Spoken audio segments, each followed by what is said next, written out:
The good life. Who's got it? That's the question. I've seen increasing numbers of people asking this question or seeking answers to it in books or at the university, which indicates that there might be a science of the good life, that you might need somebody to think about it for a very long time and write a book about it or teach a class on it. And then we would know what the good life is, who has it. It's actually a perennial question for humanity. What is the good life? You see people thousands of years ago asking that same question.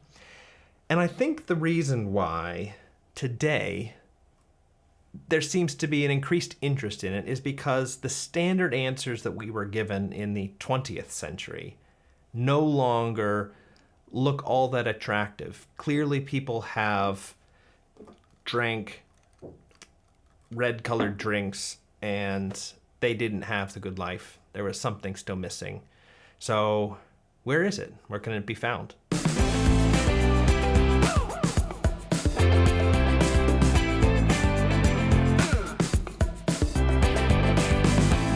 Hey everybody, welcome to the Sanctus Forum. I am Michael Stewart Robb, right here in the flesh, but not for you. And one of the things that we do on this channel is we talk about a book called The Divine Conspiracy by Dallas Willard. And this is the 5th year that I have been talking about this book, just one section at a time. It's the low and slow method, and it's divided into chapters. The chapters are divided into smaller sections, and that's all I do. It ends up being no more than 10 paragraphs, something like that. And I feel like at the beginning of every year when I do this, I have to defend why I'm doing this. Why do this book? There are so many books. I have other books here in my library. Why this book? Why do I keep coming back to it? And I think it has to do with a lot of things that make sense for what we generally are talking about here. I am an advocate for reading, for thinking, and this just simply is a good book for that. If you dig deep in this book, you are going to find even more things to think about and to read. Another thing is that I am very interested in, let's move this around here, wisdom, philosophy, spirituality, rational spirituality, not just any kind of spirituality, but spirituality that engages the mind. And this book is an example of that. If you are interested in rational spirituality, this book, The Divine Conspiracy, is a form of rational spirituality. There are others. I'm not saying that this is the only one. I'm not saying that it's even the best one, but it is one. It's a contemporary one. It's an important one. And lastly, this book, unlike very few other books, has a way of talking about Jesus that is just spot on. And Jesus is one of those people who stands in history now for the entire world, who is interested in the very most important topics of the world that humanity is dealing with. And if you haven't ever thought of him like that, then I encourage you to just look at him again. And in fact, that's one of the things that Dallas Willard says in this book. I think it might even be the first line. Let me test myself. I wish to gain with this book a fresh hearing for Jesus. Is that what he says? Yep, first line. My hope is to gain a fresh hearing for Jesus, especially among those who believe they already understand him. Not bad. Well, the section for today, beginning of a brand new chapter is chapter 4, Who is Really Well Off? The Beatitudes. And the small section for today is the puzzle of the Beatitudes. This is for me on chapter 97. If you have a different edition than this one, it may be on a different page, but it should be easy to find. The puzzle of the Beatitudes. Now, we're not going to talk a lot about the Beatitudes today because Dallas Willard doesn't talk a lot about the Beatitudes, but we are going to talk a little bit about the Sermon on the Mount, which is Jesus's most famous teaching, and for very good reason. Let me take a step back. Dallas Willard is a philosopher teaching at USC, and one of the things that he, I don't know if discover is probably a bit too strong, but he just says clearly what a lot of other philosophers have said, that there are some main questions that humanity has to deal with, and Dallas Willard divided them into 4.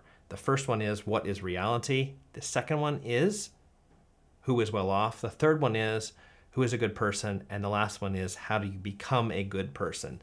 Now, here's where this all comes together. He used to teach his philosophy classes, especially the intro philosophy classes, along those 4 questions. And you can go to any major thinker and you can find their questions to that. You can go to minor thinkers and find their questions to that.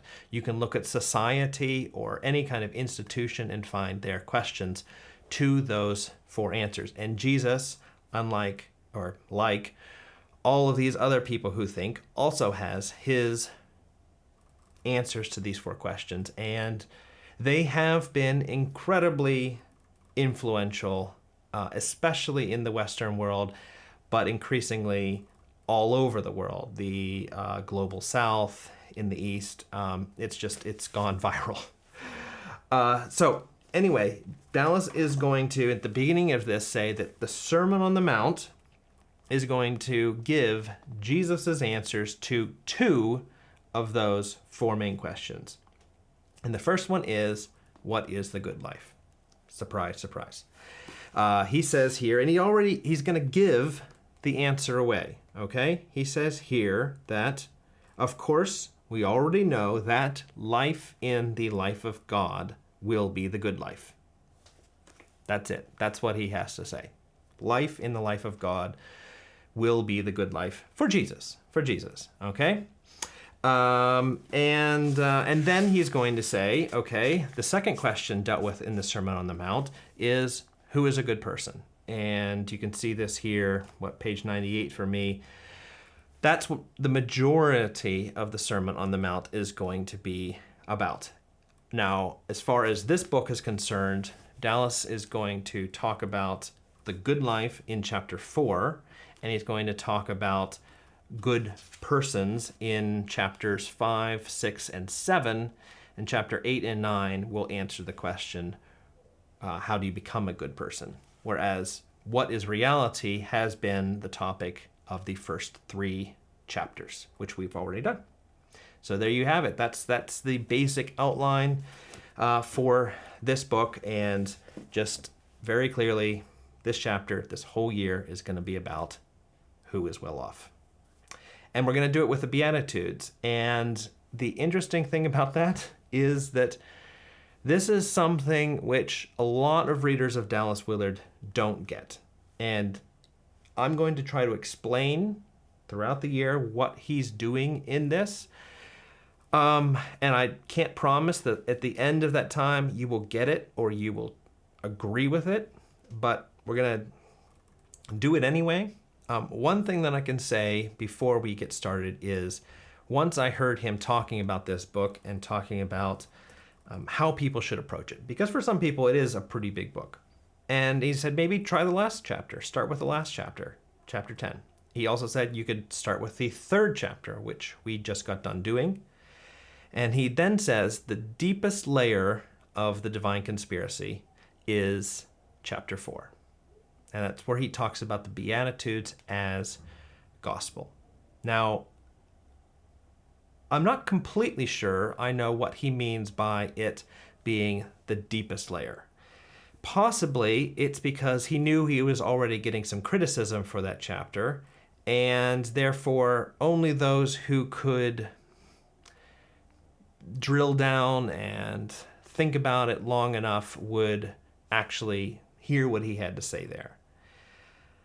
I think another possibility for it is that he is doing some things in that chapter which he's not really going to say explicitly, but are incredibly meaningful for him as a teacher and a thinker. Now, if you're a Protestant, even if you aren't a Protestant, you will know that one of the ideas that dominates Protestant thought is this question of justification by faith. Now, Dallas Willard is a Protestant. He does believe in justification by faith, though there's going to be some different ways that he's going to perhaps pursue that question. But the question of justification is, I'm generalizing here, okay, is a question of who is okay with God.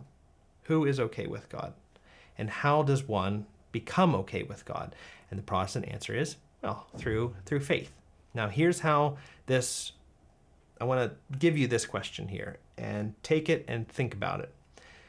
What if what Dallas Willard is doing here in the Beatitudes is an application of that justification by faith idea? The people who are blessed are those who have faith, and therefore they are okay with God, and they have the life of God with them. Well, if you want to keep exploring this idea of the good life this year, then you should subscribe to our newsletter over at Sanctus Institute. You can subscribe to the channel too, but actually being on the newsletter is a lot better because then you'll really know. See you next time.